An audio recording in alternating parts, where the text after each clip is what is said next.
Hey, my name's Kelsey. I'm a client advisor here at United BMW. Today we're taking a look at every single button in a 2021 M5 competition. Starting here on the driver's side door, these are your standard window and mirror adjustment buttons. This one folds your mirrors in. This slider dictates which mirror you will be adjusting, passenger side or driver's side. And you make those adjustments with this here. If you leave this slider in this position, when you put your car in reverse, your passenger side mirror will fold down. This button here is a child lock for your back windows. This button brings the rear sunshade up and down. So this is the sunshade. When you push the button, it brings it down, and then you can bring it back up. And above the window adjustments are your memory seating buttons. So when you are ready to save your seat settings, you hit set and then 1 or 2. This here is your massage seats button. So you push that. There are 3 available levels, and when you push your massage seating button, you'll see a corresponding menu pop up on your screen, and you can change the kind of massage you get. Moving up from the memory seating, we have the lock and unlock button in the front of the door handle. And here we have our light settings. So this is off. This is your parking lights. These are your automatic lights, and this is just on. This dial here changes the brightness of your dashboard at night, and these are your street parking lights. So these will illuminate the lights on either the driver's side or the passenger side so that passing traffic has a better view of your vehicle.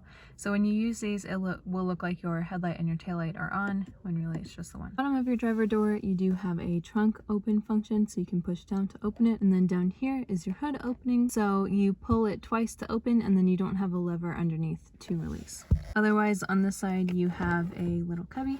Here on your blinker stock, an unfamiliar concept to us, this is your automatic headlight button. When your headlights are on at night, you can push this button and it will bring your light and it will bring your brights up and down depending on oncoming traffic. This button up here stands for board computer or board control. That changes what appears on your dash. So for example, it will show you your MPG, and if you continue pushing it, you will cycle through different menus. The final purpose of this stock is your brights, as seen here.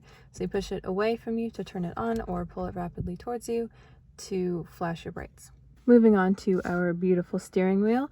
The M1 and M2 buttons are very familiar to M owners, but these are essentially configurable buttons that allow you to control the settings of the vehicle with just a touch. To make adjustments to either of these buttons, you'll want to come to your main iDrive menu, select car, select M menu, and then select configure either 1 or 2 and make your changes there. Moving on to the left side of the steering wheel, this is your cruise control section here. When you've reached your desired speed, you hit set. You can use this dial here in the middle to adjust your speed, either by pushing it up once or pushing it through a pressure threshold to adjust it by 5 miles per hour at a time. You can cancel that setting here, or you can resume your cruise control with this button. This button here allows you to choose whether or not you want to use our active driving assistant or our adaptive cruise control, and these 2 buttons here allows you to choose the distance at which your vehicle will follow the vehicle in front of you when using the adaptive cruise control system. Keep in mind that not every 5 Series or M5 will have these 4 buttons. This is a part of the Driving Assistance Plus package. LIM is also a newer button to BMW. This is called your Speed Limit Assistant. Essentially what it does is it acts as a configurable governor for the vehicle so that you can set a temporary top speed. The biggest button in here is of course this one. This is your horn. This one of course here is your heated steering wheel button. Moving on to the right side of your steering wheel, this is your entertainment and phone information. So this is your volume up and down. This allows you to change stations. This button here allows you to answer an incoming phone call or redial the last number in your call log. And this is your voice commands button here. So if you want to use the BMW system, you just push it quickly, you'll see this. If you have your phone hooked up and you would like to use either Siri or the Google Assistant, you would just press and hold and it will bring that function. However, if you don't have a phone hooked up and you press and hold this button, if you don't have a phone connected and you press and hold this button, it will bring up the connect new device menu to connect a phone. Now behind your M buttons, you'll see these silver things here. These are what's called your paddle shifters. So while you're driving, While you're in drive, you can push your shifter to the right again, and it will illuminate the DS and the plus and minus. This will allow you to shift manually. You can either use your shifter here, or you can use the shifters over here to either shift up or down in your gears. It's a little harder to see, but this one is your wiper stalk. So if you put it up one position, that will put it into auto. There's a light there that will light up. It's not lighting up because it's not on. And this allows you to change the intermittent speed of your wiper. Moving on, this is of course your start stop button to turn your engine on and off. And this is your automatic start stop. So when the vehicle comes to a complete stop and the engine shuts off, you can turn that function off with this button. Moving to the right, these are your flashers, and this is your active safety menu. So you push that, click on configure, and you can make adjustments to your active safety systems. All right, moving on down, you'll notice first here that there is no CD player. This little guy here is the ambient temperature sensor. So when you have your climate control in auto, the car uses this little guy to maintain the temperature. These here are what we call your hotkeys. These are touch sensitive buttons that allow you to store different things under them. For example, radio stations, phone numbers, menu items, anything like that. And as you run your finger over them, it will show you what is assigned to that button. When you push the mode button, it will bring up this menu that allows you to make a selection. When you use your band button, it changes between only FM, AM, and satellite. This one is left blank intentionally. This one allows you to go up or down on the radio. Looking at the left side of your climate control buttons, max AC turns the temperature all the way down and the fans all the way up to cool down the car as quickly as possible. This button here allows you to choose where the air is flowing, and you'll see it reflected here. So as you push through, it will choose head, torso, feet, or you can make selections by repeatedly pushing this. This is your max defroster. This is your rear defroster. This is your automatic temperature setting for your driver's side. And this dial is how you adjust your temperature. Putting it in auto means that the car will maintain itself at that temperature. If you keep it out of auto, that means that it is constantly blowing out that temperature air from the vents. So these are not hard set buttons. This is what allows you to adjust your fan speed.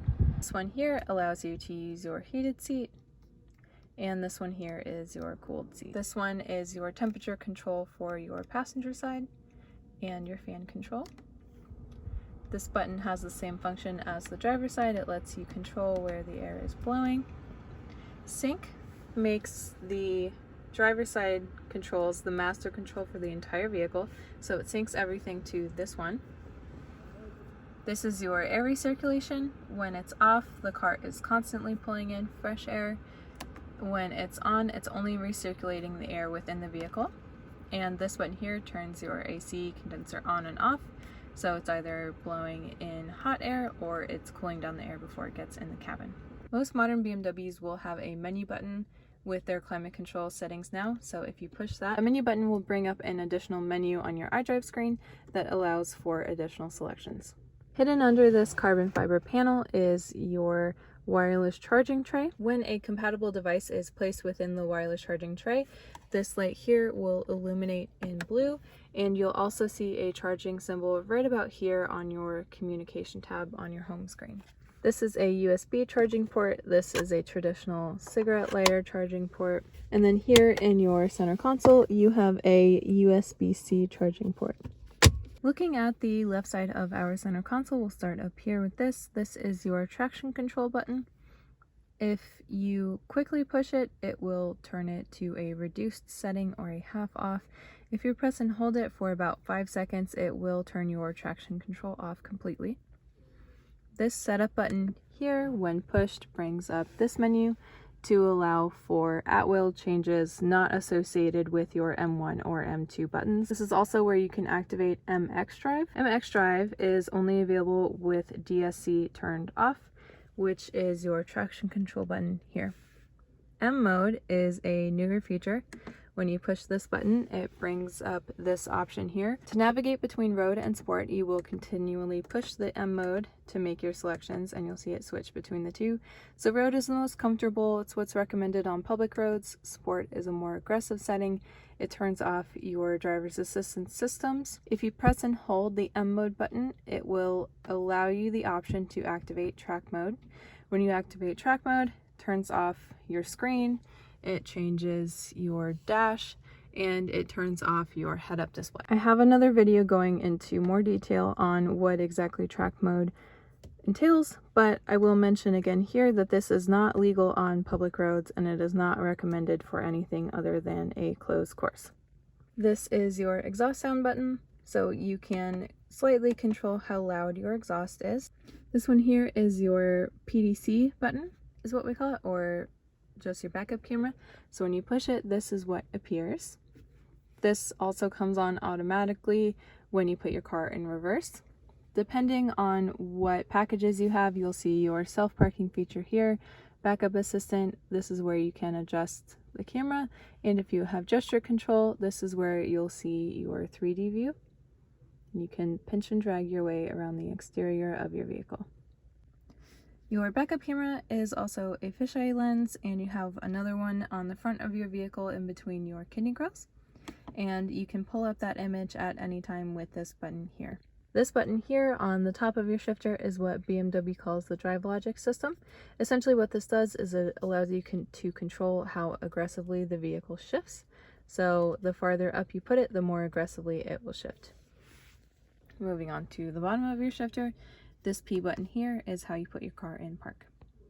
This is your electronic parking brake, and this is your auto hold button, and this is auto hold. I do have another video going over the auto hold system more in depth, but essentially when this is activated, you can take your foot off the brake, the car will hold itself in place, and you can touch the gas to go. Over here is your controller, so you twist this to scroll up and down, push in to select, you can tilt it up, down, side to side to scroll through different menus. Menu acts as your home button, and then these are shortcuts to 4 of the main menus, so media for radio, comm for communication, map for map, and then nav for the main navigation screen. Back will take you back to the last page you were at, or you can just tilt your controller to the left. Option is like a right click on a computer. It's a little bit different depending on what screen you're in, but when you push it, it comes up with different options. All right, moving up to the mirror, there are 3 buttons here. These are your garage door openers. This light, it's like a U shape on either side. This is your alarm light. Coming up here, these are your cabin lights. So this one will illuminate this one does both, this one will do this one. If you had a sunroof, you would have your control here. This M5 has a carbon fiber roof, and with that, you get no sunroof. This is a sensor that controls your gesture control, and this is your roadside assistance or SOS button. So this is a little launch key. When you press and hold this button, you want to hold it for 2 to 3 seconds. You'll see this little light illuminate and then an active call on your screen. And that's every single button in the cabin of a 2021 M5 competition. If you have any additional questions, please let me know.